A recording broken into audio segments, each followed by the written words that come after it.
y vamos a comenzar con nuestro estudio que hemos postergado ya por algunas semanas, pero que el día de hoy vamos a darle continuidad al versículo 18 del libro de Romanos, el primer capítulo. Estamos estudiando de una manera sistemática todo el libro de Romanos, verso por verso. Versículo 18 es el verso que estamos estudiando. Concretamente estamos estudiando el tema de la ira de Dios.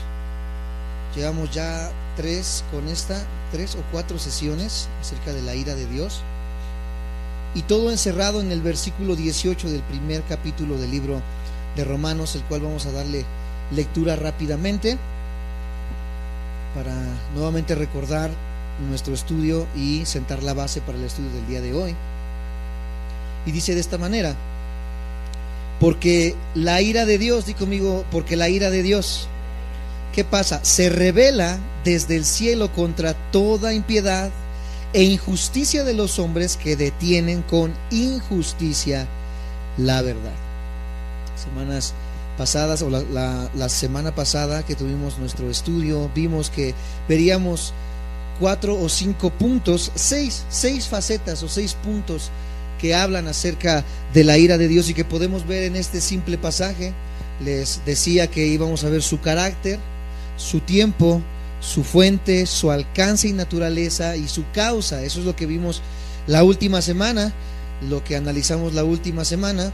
Y el día de hoy vamos a comenzar a ver más a profundidad la ira de Dios, y muy específicamente vamos a ver el carácter de la ira de Dios, el carácter de la ira de Dios. Antes que nada, le damos la bienvenida a aquellos que nos ven a través de nuestra página de Facebook. Les agradecemos que tengan a bien el seguirnos, el que puedan disponer el tiempo para poder estudiar con nosotros la palabra de Dios. Le damos la bienvenida a aquellos que se unen todos los jueves aquí a la congregación y que están aquí presentes, y aquellos que aún no son parte de la congregación pero están buscando una iglesia donde congregarse. Les invitamos a que puedan asistir todos los jueves a las 5:30 o domingos a las 10 de la mañana con nuestros estudios. Les recordamos que nuestro interés no es promover una iglesia, sino que la palabra de verdad sea difundida sin diluir. Así que si tu deseo es seguir estudiando la palabra de verdad, venir a la sana doctrina, estamos en el área de Tecámac, a 5 minutos de la terminal del Mexibús Ojo de Agua, y nos va a dar mucha alegría el poder recibirte y el poder ser parte de tu familia. Así que bueno, el día de hoy entonces seguimos con nuestro estudio, el carácter de la ira de Dios. En primer lugar, el carácter de la ira de Dios puede verse en el hecho de que es divina. De ahí podemos comenzar a sentar la base de qué es o cuál es el carácter de la ira de Dios. Tenemos que separar completamente la ira de Dios, el contexto del enojo de Dios o de su ira, del contexto del enojo y de la ira del ser humano. Son contextos totalmente diferentes. La ira de Dios viene y se desarrolla en un contexto divino, en el contexto de la deidad de Dios. Por ende, es un contexto completamente diferente a la forma en la que el ser humano puede enojarse o airarse, y fue parte de lo que analizamos la última clase. Es imposible que el ser humano pueda humanizar las características de Dios. Es imposible que el ser humano pueda tratar de entender la totalidad del carácter de Dios en todas sus facetas, el amor, la ira, la justicia, etcétera, porque para poder entenderlo tendríamos que bajar a Dios a la estatura de un hombre, tendríamos que bajar a Dios a los lineamientos de los hombres, teníamos que bajar a Dios de la eternidad al ser finito, etcétera, etcétera, y esto es algo completamente imposible. Por eso tenemos que comprender, amados santos de Dios, que es muy difícil comprender el carácter de Dios en su totalidad. Hablando acerca de temas como la Trinidad, hablando acerca de temas como los que estamos viendo ahorita, es imposible, son misterios que al día de hoy conocemos algunas ciertas porciones de estas verdades, pero no la totalidad, porque no podemos reducir concretamente todo lo que Dios es y representa al tamaño de un ser humano. Si lo hiciéramos así, Él dejaría de ser Dios. Por ende, amados hermanos, no debemos frustrarnos al tratar de entender todas las características de Dios, cómo es Dios, cómo se desenvuelve Dios, cómo se desempeña Dios, amados hermanos, porque es imposible que el ser humano lo pueda comprender. Uno de los ejemplos que siempre ponemos es que es imposible poder tratar de pasar 1.000.000 de watts en la cabecita de un watts que nosotros tenemos y poseemos. Por eso, amados hermanos, tenemos que dejar de frustrarnos en estos temas y comprender que el ser de Dios es algo completamente que se va de nuestras manos como seres humanos. Una vez entendiendo esto, que Dios y su carácter se desempeña en una manera diferente, podemos comenzar a sentar la base entonces de cómo es este carácter de Dios. La ira de Dios no es como el enojo humano, que siempre está manchado. ¿Por qué crees? Por el pecado. Algo que distorsiona completamente el carácter y la imagen de la ira en el ser humano es el pecado, como en todas las cosas y como en todas las áreas, amados hermanos. El pecado es lo que vino a manchar, el pecado es lo que vino a ensuciar, el pecado es lo que vino a minar, amados hermanos, el carácter y la imagen de Dios en nuestras vidas. Por eso es muy imposible el que podamos comparar mi ira con la ira de Dios, mi enojo con el enojo de Dios, porque el pecado que hay en mi vida distorsiona completamente esta imagen de Dios. La ira de Dios siempre es completamente justa, y eso tenemos que dejarlo bien en claro, y te pido que repitas conmigo: la ira de Dios siempre, di conmigo, siempre es completamente justa. Nunca la ira de Dios va a ser injusta. Algunas personas dirán: es que siento que lo que estoy pasando es una prueba muy difícil y quizás sea parte de la ira de Dios, pero creo que no la merezco. Esto es una mentira, amados hermanos. Todos los que van a pasar o han pasado por el juicio de la ira de Dios han pasado por una ira completamente justa. Hay veces que tú como papá, los que tienen hijos más grandes, quizás de 15, 16 años, se han enojado con sus hijos por algo que han hecho, los han corregido, quizás como la Biblia lo demanda, con vara o como sea, pero en ese enojo y en esa ira manchado por el pecado, nosotros corremos el riesgo de pasarnos de los lineamientos y vernos manchados. ¿Por qué? Por los sentimientos. Nosotros nos enojamos y nos airamos, pero como decimos comúnmente, nos salimos de nuestras casillas. Perdemos completamente el control de la ira, y ese juicio que nosotros traeríamos al hijo se convierte en algo que es injusto en algún momento. ¿Por qué? Porque nuestros sentimientos salen a flote, nuestro carácter sale a flote manchado por el pecado, convirtiéndose en algo de justo a injusto. La ira de Dios no funciona así. La ira de Dios siempre es justa. Una vez más, di conmigo: siempre es justa. Como dijo el escritor puritano Thomas Watson, escribió de esta manera: ¿cómo puede Dios ser infinitamente santo? Veamos cuán diferente es Dios frente al pecado. Nos sorprende entonces que Dios aborrezca el pecado, siendo algo tan distinto a Él, tan contrario a Él, porque es algo que atenta contra su santidad. Si hay algo que Dios es que Él es santo. Di conmigo: Dios es santo. Y no solamente es santo, sino que la palabra de Dios nos dice que la única cualidad elevada a la tercera potencia de Dios es su santidad. Él es 3 veces ¿qué? Por ende, amados santos de Dios, un Dios santo es un Dios que no puede tener compaginación con la injusticia. Dios es santo y no puede tener compaginación con el desenfreno de sus cualidades, amados santos de Dios. Su ira por su santidad siempre va a ser justa. Si me siguen, me dicen amén.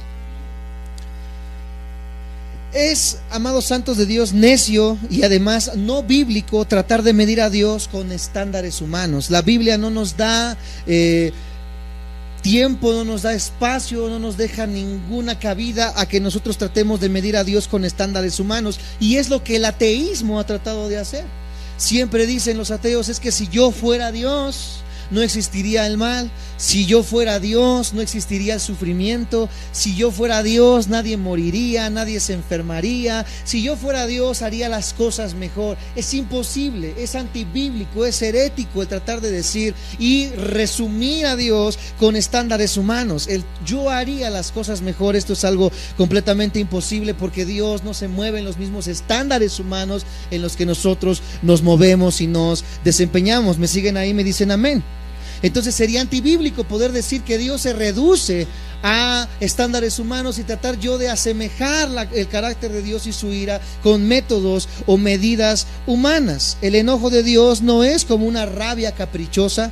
El enojo de Dios no es como una rabia irracional, que es la única respuesta coherente a un Dios completamente santo hacia la maldad. Dios no podría ser santo sin estar enojado contra el pecado.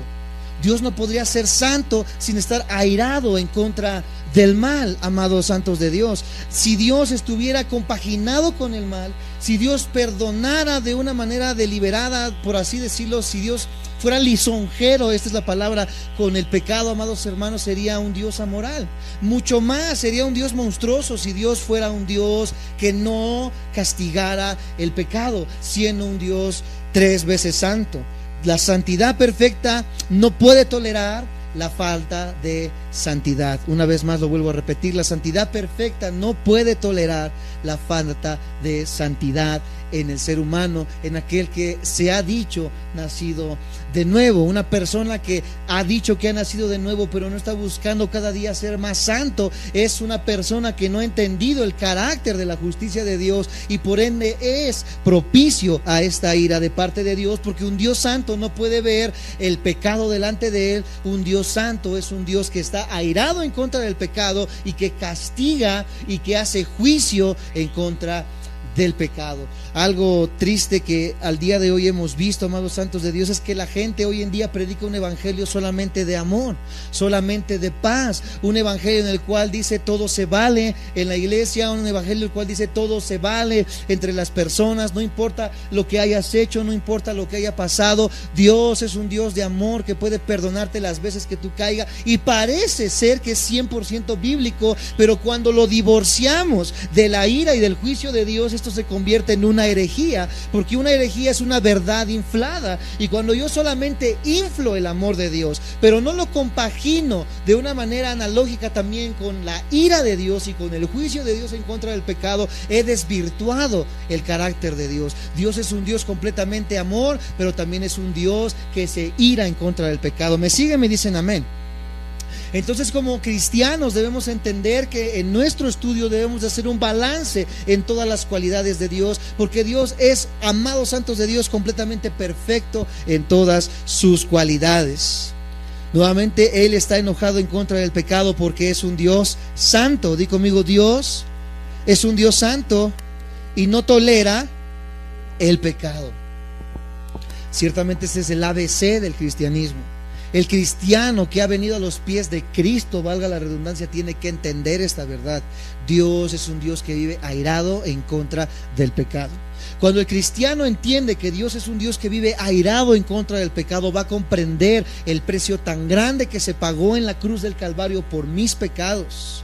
Va a comprender el precio tan grande que se pagó en la cruz del Calvario por mi maldad, por tu maldad. Y entonces va a comprender el hecho de cuánto yo he sido salvado de no caer en las manos de la ira de Dios. Aquel que no ha comprendido que Dios es un Dios santo que condena el pecado, vive deliberadamente pecando, haciendo y deshaciendo un hábito del pecado en su vida, porque no ha comprendido el alcance, que es algo que vamos a estar analizando, de la ira de Dios en las personas. Entonces no podemos reducir a Dios solamente en un Dios de amor, porque sería un Dios que no está balanceado en sus características.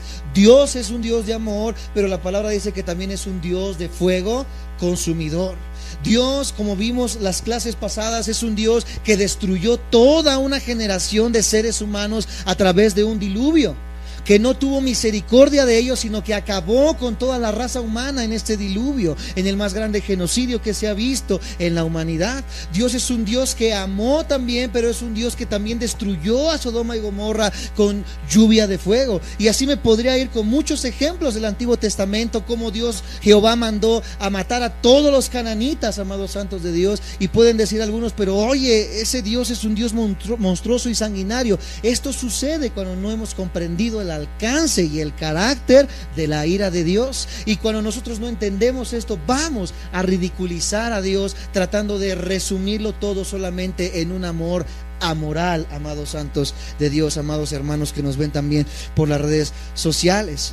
Vamos a ver un poco del carácter de Dios, cómo se desempeña en el Antiguo Testamento, así que acompáñame a Habacuc, versión que ustedes, dice: Muy limpio eres de ojos para ver el mal, ni puedes mirar el agravio, dice Habacuc aquí en el capítulo 1. ¿Cómo dice aquí? Muy limpio eres de ojos para ver el mal, ni puedes ver el agravio, porque ¿qué ves a los menospreciadores y callas cuando destruye el impío al más justo que él?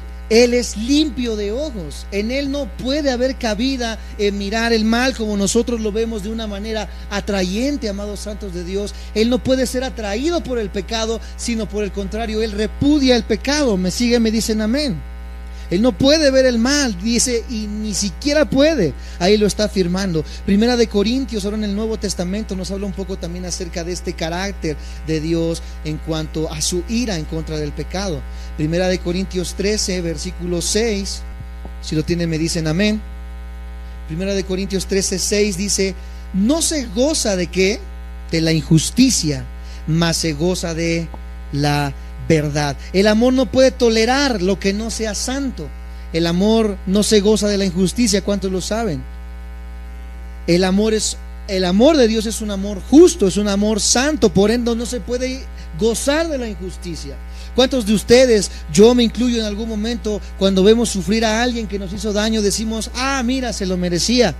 Ah, mira, bien merecido lo tenía por cómo se había comportado, por cómo me había hablado. Y a veces hasta nos escudamos un poco en la espiritualidad y decimos: sí, ya Dios vengó, ya Dios hizo, amados santos de Dios. El cristiano, o aquel que ha conocido la santidad de Dios, aquel que ha conocido la justicia de Dios y que ama de la manera en la que Dios amó, no se goza de la injusticia. Y este es el carácter de Dios. Él no puede gozarse en la injusticia porque Él es un Dios santo, y reiteramos mucho en esta cualidad de nuestro Dios. Otro de los ejemplos que podemos ver ahora en la persona de Jesucristo, lo podemos ver en San Juan capítulo 2.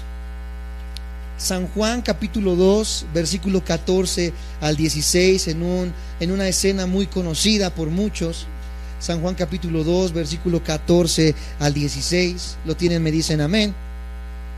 Dice: y halló en el templo a los que vendían bueyes, ovejas y palomas, y a los cambistas allí sentados, y haciendo un azote de cuerdas echó fuera del templo a todos, y las ovejas y los bueyes, y esparció las monedas de los cambistas y volcó las mesas, y dijo a los que vendían palomas: quitad de aquí esto, y no hagáis de la casa de mi padre casa de mercado. Aquí vemos a un Jesús airado en contra de lo que estaba sucediendo en ese momento en el templo. Se estaba convirtiendo en un mercado la casa de Dios en aquel tiempo, y esto conmovió en la ira a la persona de Cristo, amados santos de Dios. Lo mismo pasó ahí mismo en el capítulo 21, San Juan capítulo 21. Por segunda vez Jesús vuelve a sacar de esta manera airada a estas personas. Capítulo 21, 12 y 13. Lo tienen, me dicen amén. Dice de esta manera: les dijo Jesús: venid, comed. Y ninguno de los discípulos se atrevía a preguntarle: ¿tú quién eres?, sabiendo que era el Señor. Vino pues Jesús y tomó el pan y les dio, y asimismo del pescado. Creo que yo me equivoqué en mi verso. ¿Sí? No, sí está bien, lo estamos leyendo bien, pero no es la cita que yo quería poner. Bueno, en este pasaje que acabamos de leer, cuando Cristo estaba en el templo, podemos ver a un Cristo enfurecido.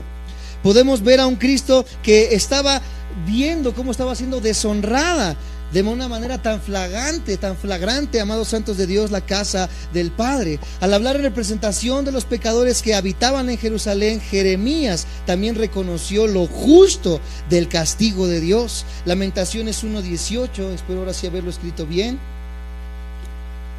Lamentaciones capítulo 1, versículo 18. Cuando lo tengan me dicen amén. Lo tenemos arriba. Dice: Jehová es justo. ¿Cuántos saben que Jehová es justo? Yo contra su palabra me rebelé. Aquí el profeta está diciendo: yo mismo me rebelé, lo estaba aceptando. Oíd ahora, pueblos todos, y ved mi dolor. Mis vírgenes y mis jóvenes fueron llevados ¿en qué? Él estaba aceptando la ira y el castigo por la ira de Dios, y estaba sabiendo que esta ira de Dios en su vida no era injusta. ¿Cómo lo reconoce él? Como algo ¿qué? Como algo justo. Al confesar delante de Josué que había guardado para sí parte del botín, también en Josué capítulo 7, acompáñenme por favor. Josué capítulo 7,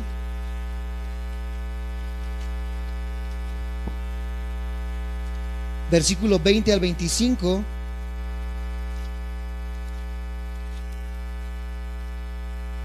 Dice de esta manera Josué 7, 20 al 25.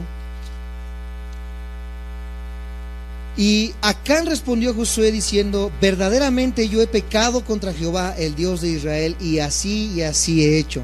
Pues vi entre los despojos un manto babilónico muy bueno, y 200 siclos de plata, y un lingote de oro de peso de 50 siclos, lo cual codicié y tomé, y he aquí que está escondido bajo tierra en medio de mi tienda, y el dinero debajo de ello.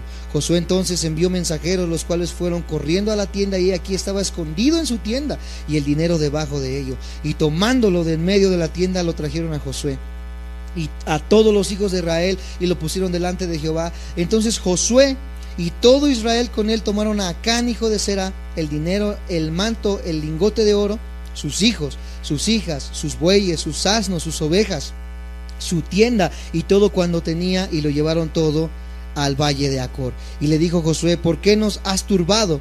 Túrbete Jehová en este día. Y todos los israelitas, ¿los qué? Los apedrearon, y los después de apedrearlos. Imagínate que hoy el castigo al pecado fuera como en el Antiguo Testamento. Ya todos estuviéramos bien quemaditos, bien apedreados por la severidad en la que antes se castigaba el pecado, amados santos de Dios. Y vemos cómo con esta ira de Dios Él permite que el pueblo tome cartas en el asunto al grado de hacer la pena de muerte, la pena capital, el matar, amados santos de Dios, a causa del pecado. Y es un tema muy interesante que algún día me gustaría tomar, si es lícito hoy en día la pena de muerte, que el cristiano pueda apoyar este tipo de cosas. Y vemos cómo en el Antiguo Testamento se ve, amados santos de Dios, cómo pueden o cómo se manifestaba la ira de Dios en este aspecto. Hasta en las sociedades humanas torcidas y depravadas se reconoce la indignación en contra de los vicios, en contra del crimen, como un elemento esencial de la voluntad humana. Incluso las instituciones humanas se dan cuenta, aún siendo instituciones que tienen un carácter quebrado, un carácter caído, ellos aún velan por la justicia. Cuanto más un Dios santo y un Dios justo va a velar por la justicia y va a repudiar el pecado, amados santos de Dios. El notorio exegeta griego Richard Trench dijo: no hay síntoma más seguro y deplorable de una condición moral completamente degradada que perder la capacidad de enojarse con el pecado y con los pecadores. Cuando comenzamos a declinar en la forma moral en la que nos desempeñamos, cuando comenzamos a dejar de sentir enojo por el pecado. Cuando una persona comienza a desensibilizarse por el pecado, cuando una persona comienza a desensibilizarse de la santidad de Dios, comienza a corromperse su vida y comienza a vivir una vida apartada de Dios, y una vida apartada de los lineamientos de Dios solamente sí o sí puede acarrear la ira de Dios a su vida. ¿Por qué? Porque Dios es un Dios santo y un Dios justo que está airado en contra del pecado. Que vemos esta semana en Argentina, un debate tan grande entre que si se podría abortar, no se podría abortar. Hoy en día vemos como Argentina ha declinado completamente su moralidad y ha aceptado el aborto por 4 votos.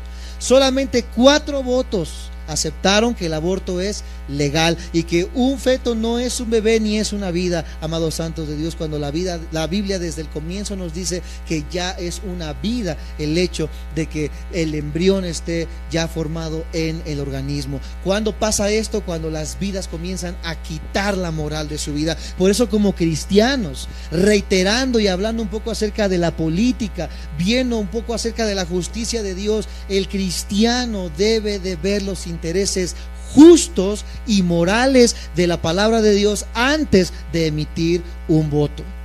Siempre les recuerdo y les digo: tú analiza el carácter de la persona que está delante para poder ir a votar, que está en las papeletas. ¿Qué piensa esta persona? Si la persona está apoyando que el pueblo diga sí al aborto, sí al matrimonio homosexual, sí a drogas, de la marihuana, etcétera, etcétera. Cuando una persona que dice ser político y que quiere que el pueblo acepte todo este tipo de cosas, es un líder que se ha desmoralizado y por ende, amados santos de Dios, es una persona injusta. Y como cristianos tenemos que tener mucho cuidado por quién emitimos un voto, porque si estamos apoyando este tipo de cosas, no importa que se prometa que el pueblo va a salir adelante, que va a haber más recursos, que va a haber más oportunidades, que va a haber más trabajo, etcétera, etcétera, por muy buenas que sean las propuestas, si un hombre se ha corrompido en la moralidad, el juicio de Dios va a venir a esa nación, amados hermanos, y a todos aquellos que apoyen este tipo de pensamientos.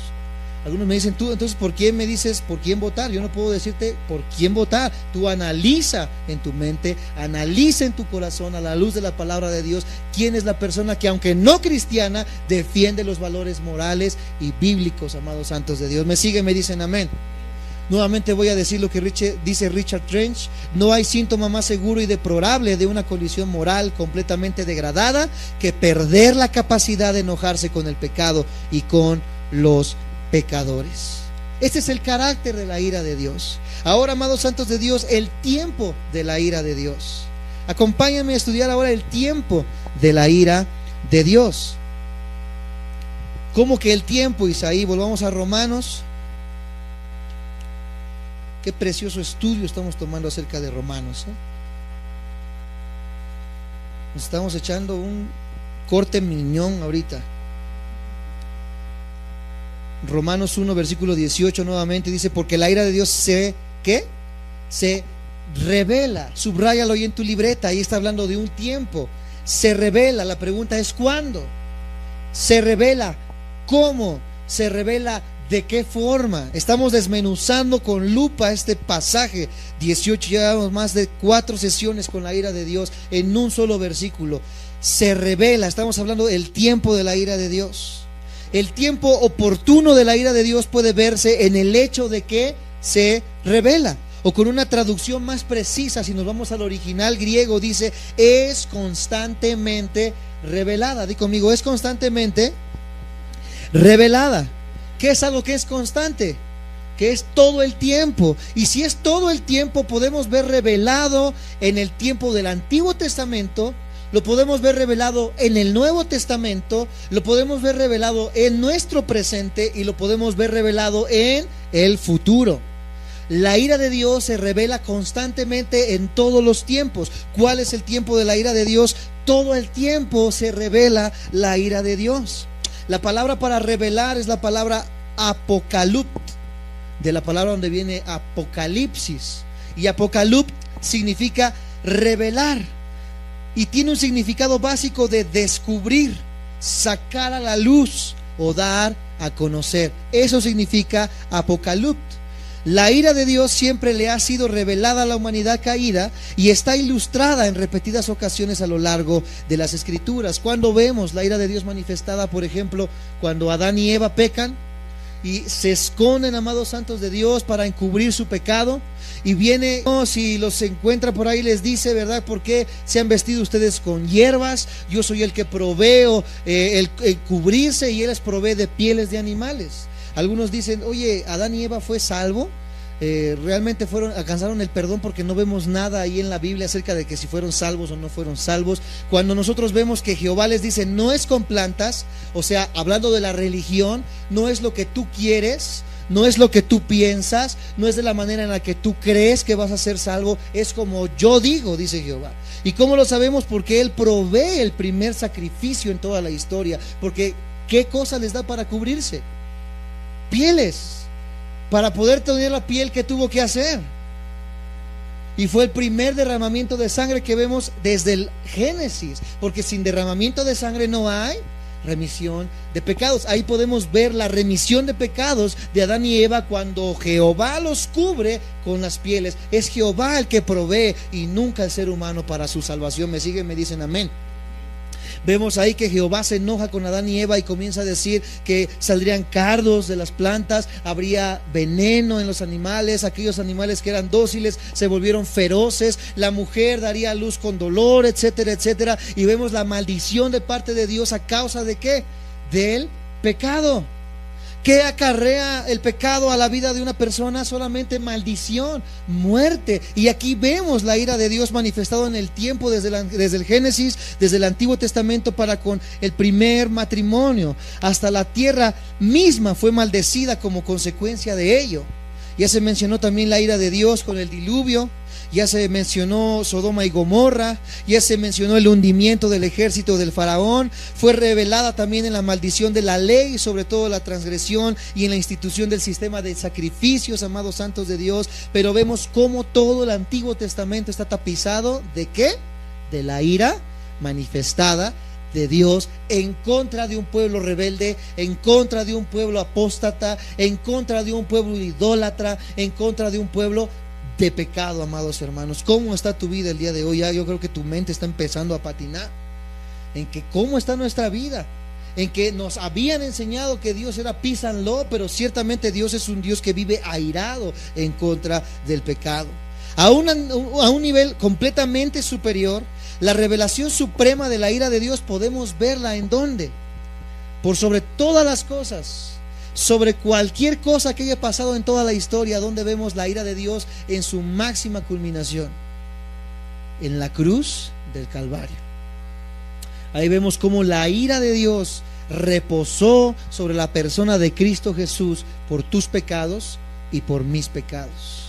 Esa ira que debería haber caído sobre ti y sobre de mí, cayó sobre la vida de Cristo, cayó sobre la persona de Cristo. Y Él era perfecto, amado por su Padre, y fue condenado a muerte como el único medio por el cual la humanidad caída pudiera ser redimida de esta maldición del pecado. El comentarista británico, yo espero decirlo bien, Geoffrey Wilson, escribió: Dios no es un espectador indolente de los eventos mundiales. Él está dinámicamente activo en los asuntos humanos. La convicción de pecado es algo que el juicio divino puntualiza constantemente. Y el historiador Freud escribió: una lección, tan solo una, que puede afirmarse ha sido repetida por la historia con clara distinción, es que el mundo de alguna manera está construido sobre fundamentos morales, que a la larga a los buenos les va bien y a los malos les va mal. ¿De dónde salieron estos principios morales, amados santos de Dios? ¿De dónde salieron estas bases del ABC para que todos los juicios sean de una manera balanceada, amados hermanos? Vemos desde la antigüedad que muchas de las bases morales de la jurisprudencia en los juzgados vienen de la palabra de Dios. El otro día estaba escuchando una de las cosas buenas que he escuchado de Andrés Manuel López Obrador, otras están sumamente locas. No soy tan partidario de sus pensamientos, pero una de las cosas buenas que he escuchado de él es que dice que él, leyendo el Antiguo Testamento, se dio cuenta acerca de las ofrendas que daban en el Antiguo Testamento, y dice que aquel que pecaba más daba más, y aquel que pecaba menos daba menos. Por ejemplo, aquel que pecaba mucho daba un cordero, pero el que pecaba menos daba una paloma. Entonces dice: yo de ahí saqué el modelo de que el que tiene más, dé más, y el que tiene menos, de menos. ¿De dónde sacan estas ideas estos hombres? ¿Son sus ideas frescas? ¿De él nació esta idea? ¿Podemos hacerlo un Mesías por lo que él dice? Nos damos cuenta que no provienen de él. ¿Provienen de dónde? Y así muchos de los grandes gobiernos que hemos visto, Martin Luther King, etcétera, etcétera, hombres tan grandes en la historia que hemos conocido, que han sido tan fieles a la justicia, muchos de sus pensamientos justos han venido, si no es que la totalidad, de la revelación de la palabra de Dios. No es por nosotros ni para nosotros, todo es por Dios y para su gloria. Nos preguntamos entonces: ¿por qué tanta gente malvada prospera a pesar de que pareciera como si pudieran hacer el mal en medio de la más completa impunidad? Porque algunos dicen: mira, yo que soy bueno, me enfermé, me accidenté, etcétera, etcétera, y aquel que vive con sus amantes, aquel que vive robando, aquel que vive deshaciendo, está allá arriba en su penthouse con 5 kilos de marihuana, con 5 modelos colombianas, ¿verdad? Haciendo y deshaciendo, y nadie hace nada contra él. Y yo, mira cómo estoy enfermo, sin dinero. ¿Tú crees que eso es justo? Por supuesto que no. Por supuesto que no. Y la Biblia también declara que eso no es justo y que no hay impunidad, sino que va a haber un tiempo en la ira de Dios. Y ese es el problema de muchos cristianos que no han comprendido esto. El hecho de que al día de hoy tú vivas en pecado, pero de que no te haya pasado nada, es porque no ha llegado el tiempo de su ira, pero llegará. La Biblia puntualiza mucho esto, de que nadie puede burlar a Dios. Todos en algún momento van a tener que ser juzgados y con un justo juicio por esta ira en contra del pecado. ¿Me siguen? Me dicen amén. Esos vasos almacenados de ira nos lo dice en Romanos capítulo 2 versículo 5. Dice Romanos 2 versículo 5, espero no lo hayan perdido. Cuando lo tengan me dicen amén. Escucha cómo cataloga a las personas que van a pasar por esta ira. Pero por tu, di conmigo, dureza, y por tu corazón, ¿qué?